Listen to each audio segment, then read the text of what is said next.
안녕하세요. 슈퍼브레인 이상복입니다. 이번 영상에서는 수력 직경과 수력 반경에 대해서 알아보도록 하겠습니다. 영어로는 Hydraulic Diameter, Hydraulic Radius 이렇게 되겠습니다. 수력 직경이라는 게 왜 필요하냐에 대해서 먼저 말씀을 드릴게요. 유체역학에서 대부분의 관내 유동에 관한 이론은 원형 파이프를 기준으로 해서 기술이 되어 있습니다. 원형 파이프의 지름이 크거나 작을 때에 따라서 뭔가 달라지겠죠. 그래서 많은 공식들이나 변수들이 이 원형 파이프 단면의 지름을 갖다가 변수로 사용을 합니다. 그리고 당연히 유체가 이렇게 지나가는 안지름이 되겠죠. 안쪽 지름이에요. 예를 들면 레이놀즈 수에도 이제 D가 있고요. 그리고 달시-바이스바하 공식에서도 이렇게 D가 있죠. 이 원형 파이프 단면의 지름은 이렇게 굉장히 좀 중요한 변수가 되겠습니다. 그런데 이제 파이프가 항상 원형이 아닐 수도 있죠. 원형이 아닌 다른 형태의 파이프들도 존재를 합니다. 대부분의 경우는 원형 파이프를 많이 쓰지만 그렇지 않은 경우도 있다라고 하는 겁니다. 그렇다면 그렇게 원형 파이프가 아닐 때에는 이 D 자리에다가 도대체 무엇을 넣어줘야 하는가? 그게 이제 문제가 되겠죠.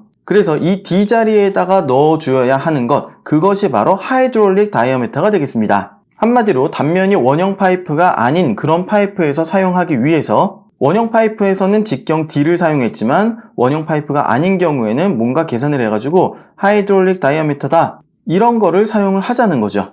이게 바로 수력 직경의 개념이 되겠습니다. 자, 일단 직경이 D인 원이 있습니다. 이것의 면적은 4분의 파이 D 제곱이겠죠. 그리고 원주가 있죠. 원주는 파이 곱하기 D가 되겠습니다. 그리고 이 원주를 갖다가 L이라고 쓸게요. 그러면 이 파이 D를 여기에다가 이제 넣게 되면은 A는 4분의 L 곱하기 D다. 이렇게 쓸 수가 있겠습니다. 그럼 이걸 D에 관해서 쓰면 D는 L분의 4A 이렇게 되겠죠. 그래서 D는 L분의 4A 이렇게 썼습니다. 자, 원인 경우에는 직경은 4 곱하기 L분의 A, 그러니까 둘레분의 넓이죠. 이게 이제 직경이 되는데요. 수력 직경, 하이드롤릭 다이아미터는 이거를 정의로 사용을 합니다. 그래서 수력 직경, 하이드롤릭 다이아미터의 정의가 어떻게 되냐면은 4 곱하기 L분의 A인데요. 여기서 A는 단면적이 되겠습니다. 단면적이요.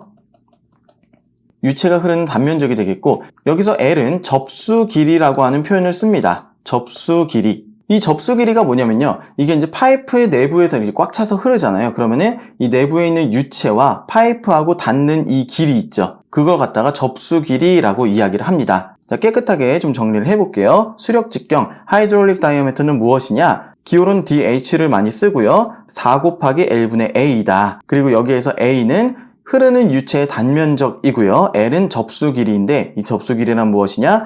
유체 단면이 그 벽에 접하는 길이, 벽에 접하는 부분의 길이가 되겠습니다. 그래서 외우실 때는 4 곱하기 L분의 A 이렇게 외워주시면 되겠습니다. 자, 그럼 모양별로 한번 수력 직경이 어떻게 구해지는지 알아보도록 하겠습니다. 먼저 이렇게 수력 직경 정의를 써 놓고요. 자, 원인 경우 한번 보도록 하겠습니다. 안쪽 지름이 D인 원형 파이프입니다. 그러면은요, 원형 파이프의 경우에는 4 곱하기 L분의 A인데요. A는 당연히 4분의 파이 D 제곱이 되는 거고요. L은 여기에서 꽉 차서 흐르잖아요. 꽉 차서 흐르면 이 원의 원주가 바로 접수 길이가 되겠습니다. 그래서 이거는 그냥 파이 D 이렇게 넣어주시면 되겠는데요. 그렇게 해서 계산을 해보시면은 4는 없어지고 파이는 없어지고 D도 하나씩 없어져서 D만 남게 되겠습니다. 그래서 단면이 원인 경우에는 수력 직경과 그냥 내부 직경과 동일하다 이렇게 봐주시면 되겠습니다. 다음은 직사각형 모양의 파이프를 한번 보도록 하겠습니다. 가로가 A고 세로가 B면은 넓이는 어떻게 되죠? 넓이는 AB가 될 거고요. 접수 길이, 유체 단면이 벽에 이렇게 접하는 길이는 많이 해보셨죠? 이건 초등학교 때. 자, 이렇게 봐주시면 되겠네요. 그래서 이제 식으로 써보시면은 이렇게 될 거고, 이렇게 약분되고요. 그러면 A 플러스 B분의 2AB 이렇게 되겠습니다. 그래서 단면이 직사각형 파이프인 경우에는 수력 직경이 이렇게 구해지고요. 레이놀즈 수든 달시-바하스바하 공식에서 마찰계수를 구하든 직경 D 자리에다가 이 값을 넣어주시면 되겠습니다. 자, 그리고 정사각형일 경우에는 A하고 B하고 같잖아요. 그러니까 이 B 자리에다가 A를 넣어주시면은 2A분의 2A 제곱 되니까 A가 되겠네요. 정사각형 파이프의 경우 수력 직경 대신에 A를 넣어준다, 한 변의 길이를 넣어준다 라고 하는 것도 기억해 두시길 바라겠습니다. 자, 그런데 경우에 따라서는 이렇게 꽉 차서 흐르지 않는 경우도 있죠. 물이 이 정도만 차 있는 경우, 그럼 꽉 차서 흐르는 게 아니잖아요. 그러면 유체의 단면적하고 접수의 길이가 다 달라지게 되겠죠. 그 경우에 대해서도 한번 보도록 하겠습니다. 자, 일단 이렇게 정의는 써 놓고요. 자, 여기는 물이 정확하게 반만 흐르는 경우에 대해서 한번 보도록 하겠습니다. 정확하게 절반을 흐르는 경우에요. 여기에서 A는 4분의 파이 D 제곱, 이거 원 전체의 넓이잖아요. 그거의 2분의 1, 그러니까 8분의 파이 D 제곱 이렇게 되겠습니다. 8분의 파이 D 제곱 이렇게 쓰고요. 접수 길이 L은 이 위에는 하는 게 아니에요. 파이프하고 닿아 있질 않잖아요. 그쵸? 벽에 닿아 있는 이 부분만 해주시면 되겠습니다. 그래서 이거는 파이 D의 2분의 1이죠. 전체 원주의 2분의 1이니까요. 그렇게 해서 공식에 넣어 보시면은요. 4 곱하기 A 나누기 L. 그러면은 이것도 역시 D가 되겠습니다. 다음은 직사각형 파이프에서 일부만 차가지고 흐를 때 이 경우 한번 보도록 하겠습니다. 별로 어렵지 않죠? A는 뭐가 돼요? AB가 되는 거고 L 접수 길이는 어떻게 되죠? A 플러스 2B가 되는 거죠. 이 부분만 해주면 되는 거죠. 여기는 하는 게 아니죠. 그래서 4 곱하기 L분의 A 하시면은 그게 바로 직사각형 파이프에서 일부만 차서 흐를 때가 되겠습니다. 자, 그런데 너비가 깊이에 비해서 매우 커가지고요. 이 A가 굉장히 크고 B는 상대적으로 작다. 뭔가 넓게 흐르는 그런 무슨 강이라든지 이런 거 있죠. 그런 경우에는 이 2B가 의미가 없죠. 플러스 2B가 의미가 없고 A분의 AB가 될 거고 A는 약분이 되어서 4 곱하기 B만 남게 될 겁니다. 그래서 너비가 깊이에 비해서 매우 큰 경우, 그런 경우에 수력 직경은 깊이 곱하기 4 이렇게 된다는 것도 알아두시길 바라겠습니다. 자, 그런데 수력 반경이 있습니다. 하이드롤릭 레디우스인데요. 우리가 그냥 생각할 때 수력 반경 그러면 수력 직경의 2분의 1 하면 되는 거 아니야?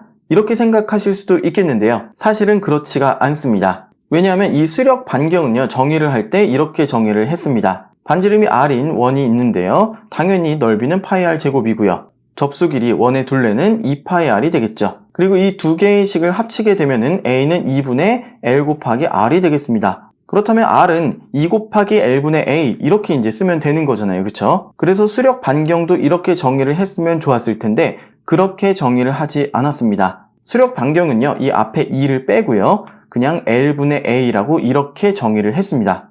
단면의 넓이 나누기 접수 길이 이렇게 정의를 한 거고요. 일반 기계기사 시험이나 이런 데서 굉장히 자주 출제되는 문제 중에 하나입니다. 그래서 여러분들이 이거는 꼭 기억하고 계셔야 될 것 같습니다. 수력 반경은 넓이 나누기 접수 길이 이렇게 여러분들이 정리해 두시고요. 자, 그러다 보니까 수력 직경 DH는 4 곱하기 L분의 A였잖아요. 그래서 수력 반경하고 수력 직경하고 비교를 해보시면요. 수력 직경은 4 곱하기 수력 반경이 되겠습니다. 뭔가 지름이 반지름 곱하기 4다 라고 하는 게 조금 어색할지도 모르겠지만 수력 직경은 4 곱하기 수력 반경.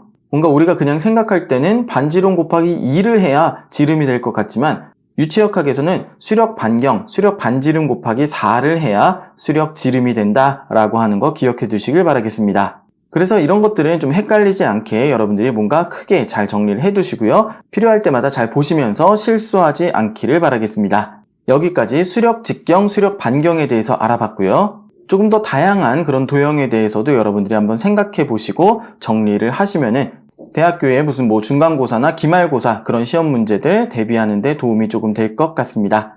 시청해 주셔서 감사합니다.